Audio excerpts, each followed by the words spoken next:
we are back. Another property. This is one of the ones that we picked up last week here in Fond du Lac area. Technically the town of Tachita. But this property, as you guys can tell from the video, new construction, ranch house, super nice. It's gonna be probably $500,000, $600,000, $700,000 house once it is completed, but it was never finished. Started in 2019. This property was brought obviously to this point. You got sheetrock on the walls. We'll check out the basement. Everything is super echoey.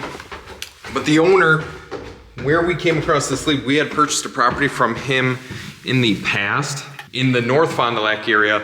Kind of a similar situation was going on with that house. It wasn't completed, but it was a really, really crappy early 1900s house. And he just, I don't know what happened. He didn't finish this one. So we picked it up and initial numbers are looking good. We're actually not going to do this renovation ourselves, if you guys can believe it.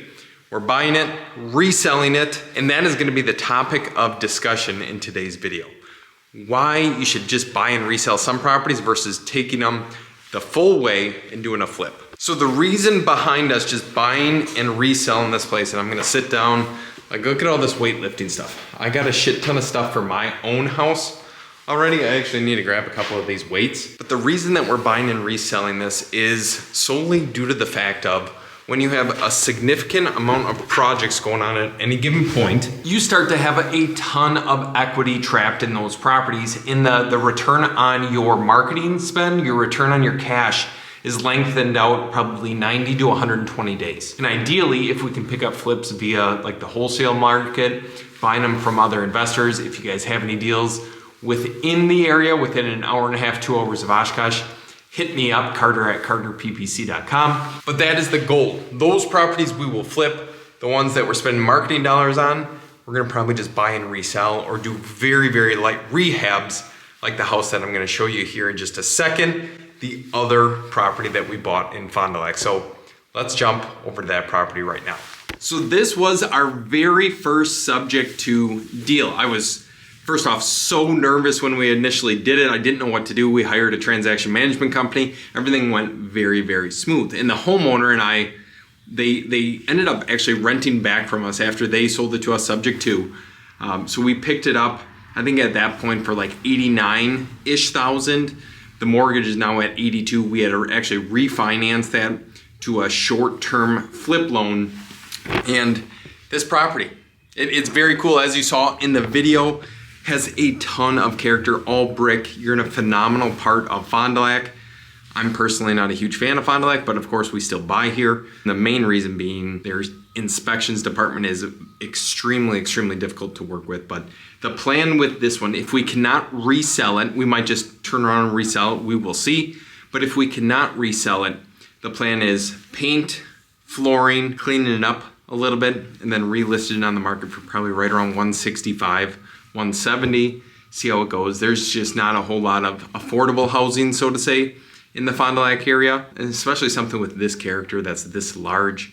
Very cool property when it's all said and done. So we'll see what the rest of the week has in store. Maybe we can lock up another couple deals. We have some marketing hitting. So all in all, it's a great start to the week, and let's get after it. We are back. We're in the Green Bay house. As you can tell behind me, spiral staircase, that's a given.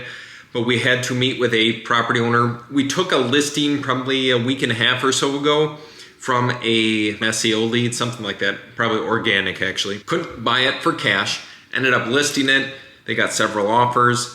We locked that down here this morning, so that is positive news. But that's kind of what's on the schedule for today, making a bunch of follow-up calls. Did get a note yesterday from a property owner in Fond du Lac. We are going to be locking another one down. That was, again, an organic lead. So organic leads are pulling through as of lately.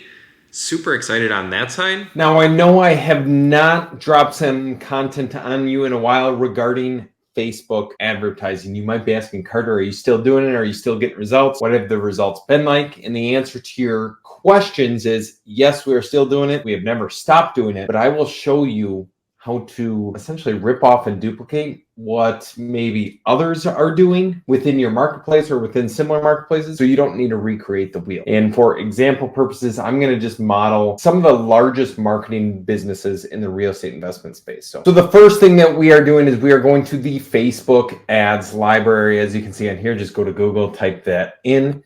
And then what we're wanting to do is going to We Buy Ugly Houses. Now, the only reason being is they are a very, very large company. They're spending a bunch of money on advertising.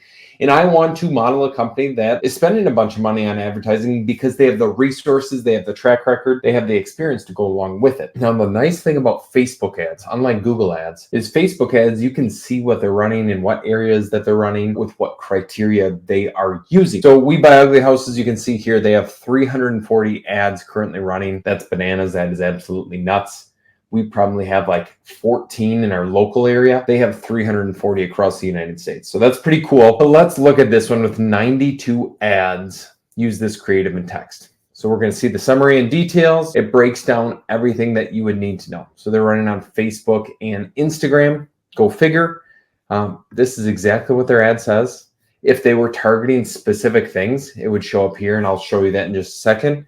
And then it pushes to a landing page. And that is pretty much it. Now you can see the UTM parameters up here. They're tracking. Obviously, this one's for Charlotte. Short 30-second videos. So if that gives you any clue, what I would recommend, and we can look even at all their other ones. These are all, here's one that's 11 seconds. That's 30 seconds. This one's 12 seconds. You can go through all the different advertisements that they are currently running. You can see they are sub 30-second videos. Now, maybe if you want to, you can duplicate that. We are doing the same. We're testing in our local area just to see how well it works, but you can model and do the same for yourself. But now if we just type in We Buy Houses, and I'm just going to look up any other advertisers. So we have 35,000 results. Let's do this one just because I don't see a name associated with it. So I'm going to look at this. 4 ads, use this creative. This ad has multiple versions. You can see they're on multiple different platforms. You can also see that We Buy Ugly Houses was only on Facebook and Instagram. Hint, hint. That might mean something that they've tested out. They've seen what works, what doesn't work. So go with your gut when you're thinking about that. Now we can look at ad details. So I buy houses. Need to sell your Florida home quickly. We offer no obligation, so on and so forth. Learn more. Does this push to a landing page? It does. I want to show you guys something that has a form, just so you have a little bit better understanding of what I'm looking at. There we go. So you can see here that this is a form-filled ad. They can say, get quote. And if you're ever curious on what to put in your real estate forms, you don't have to question it. It's all right here. So you can go to any links. You can see what they fill out and then model yours after this. And you don't have to have a guessing game in your advertising anymore. So I might have just spilled the beans on all of the Facebook ad secrets. Congratulations, you guys are saving yourself hundreds of dollars per month. If you want to manage it yourself, that's the other side of the coin. But if you have any questions, or if I can ever help out with any advertising or look at your advertising or help out with Google ads or whatever the case is, Carter@carterppc.com. But as always, I appreciate you guys watching the video. Hit the like and subscribe button if you enjoyed this content, and I will see you in the next video.